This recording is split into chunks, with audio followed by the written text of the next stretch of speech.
After watching this video, you will know how to add image captions in Word and how to create a list of figures out of these captions. Note that the process is almost the same as creating a list of tables, and since we covered the list of tables in the previous video, I will only explain additional information in this video. To be able to correctly add a caption to an image, we need to make sure that the layout option of the image is not the default one, but any of the others. Now we can also position the image nicely.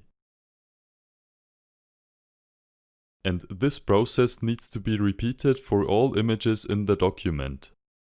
Then we right-click on the first image and select Insert Caption. Afterwards we create the caption the same way we learned it in the last video. The only thing that we should note is that image captions are usually located below the image. When the caption is inserted, we should first group the caption with the picture so that the caption gets moved whenever the picture is being moved.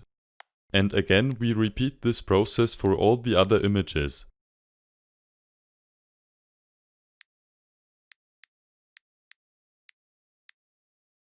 Now we can already insert the list of figures by going to the References tab and clicking on Table of Figures. So that's it, you now know how to add image captions in Word and how to create a list of figures. Go ahead and watch the other videos to learn more about tables and lists.